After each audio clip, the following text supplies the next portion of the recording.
آج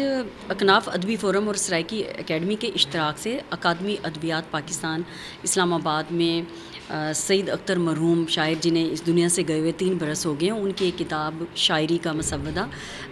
پار اروار کی تقریب پذیرائی ہوئی ہے۔ سعید اختر ایک ایسے شاعر تھے جو کہ نہ صرف یہ کہ ہم کہتے ہیں کہ دیرہ اسماعیل خان کا ایک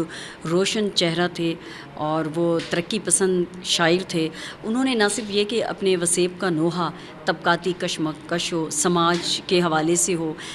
یا پھر آئیڈینٹی کی بات کی گئی ہے، ثقافت کی بات کی گئی ہے، سیاست کی بات کی گئی ہے، انہوں نے ان سب موضوعات کو اپنی شاعری میں پرو دیا ہے۔ اس سے پہلے بھی ان کی 4 کتابیں آ چکی ہیں اور وہ کتابیں اکادمی ادبیات سے ایوارڈ بھی لے چکی ہیں۔ تو سعید اختر کی شاعری، اور وہ خود انسان دوست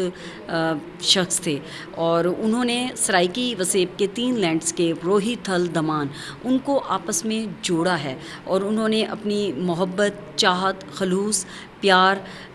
اپنی اس شاعری کے ذریعے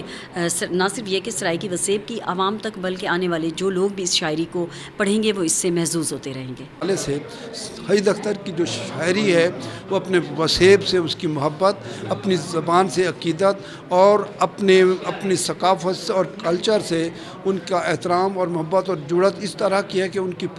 کی پوری کتابوں میں ان کی 4تھی 5ویں کتاب یہ آئی ہے۔ تو یہ پار اروار کے حوالے سے آج ادبیات اکیڈمی میں جس طرح ان کا بہترین پروگرام ہوا اور بہت سے لوگوں نے آ کر ان کی کتاب پر اپنا انہوں نے اظہار خیال کیا، تو ان کی کتاب بہت ہی اچھی اور سرائکی زبان کی